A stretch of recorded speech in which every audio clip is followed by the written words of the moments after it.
नमस्कार मित्रांनो, मागच्या व्हिडिओमध्ये आपण विशेषणाचे प्रकार अभ्यासायला सुरुवात केली होती। आज आपण विशेषणाचा दुसरा प्रकार म्हणजे संख्या विशेषण अभ्यासणार आहोत। संख्या विशेषण म्हणजे काय? ज्या विशेषणाच्या योगाने किंवा सहाय्याने नामाची गणना किंवा मोजणी केली जाते त्यास संख्या विशेषण असे म्हणतात। उदाहरणार्थ 10 रुपये, 50 मुले, 12 महिने। म्हणजे एखाद्या वाक्यामध्ये जर संख्या सांगितली असेल तर ते वाक्य संख्या विशेषणमध्ये जातं। उदाहरणार्थ आईने मला 10 रुपये दिले, या वाक्यामध्ये विशेषणाचा कोणता प्रकार आहे तर 10 रुपये म्हणजे संख्या विशेषण। संख्या विशेषणाचे एकूण 5 प्रकार पडतात, जे आपण मागच्या व्हिडिओमध्ये बघितले होते। तर आज आपण त्या 5 प्रकारातील पहिला प्रकार जो आहे तो आहे गणनावाचक विशेषण। गणनावाचक विशेषण म्हणजे काय? जेव्हा संख्यांची गणना केली जाते तेव्हा त्यास गणनावाचक विशेषण असे म्हणतात। उदाहरणार्थ 1, 2, 3, 4 इत्यादी।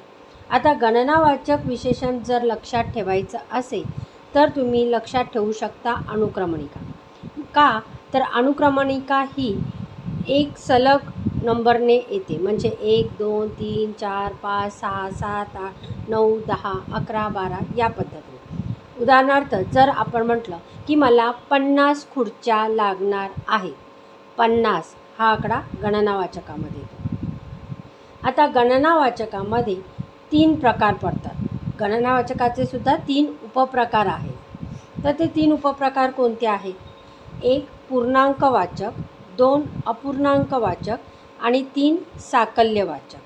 पूर्णांकवाचक म्हणजे पूर्ण अंक, म्हणजे 1 रुपया 1 हा पूर्ण अंक आहे, 10 रुपये 10 हा पूर्ण अंक आहे, 2 मुलं 2 हा पूर्ण अंक आहे। अपूर्णांकवाचक म्हणजे काय?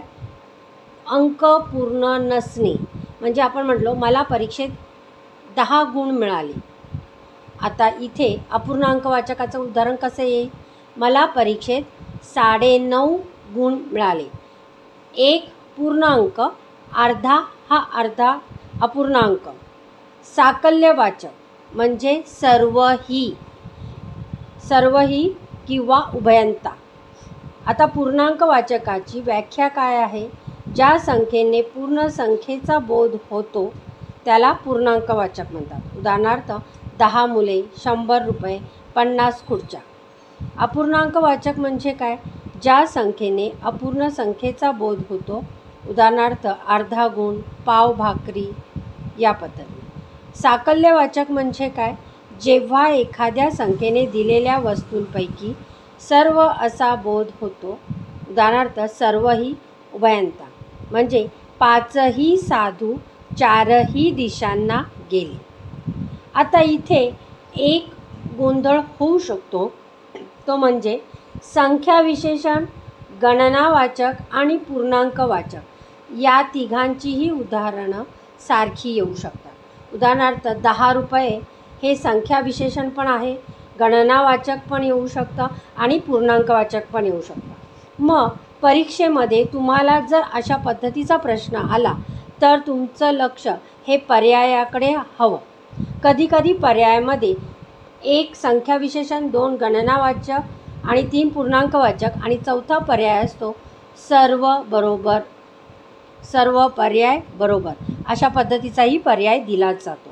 जो पर्याय परीक्षेत दिला असेल ते उत्तर तुम्ही तिथे लिहायचं आहे। या भागावरती कसे प्रश्न विचारले जातात? एक तर येऊन गेलेला प्रश्न आहे तो म्हणजे अर्धा गुण, पाव भाकरी, 1.5 पाव यासारखी उदाहरणे कोणत्या प्रकारामध्ये येतात? याचं उत्तर आहे अपूर्णांकवाचक।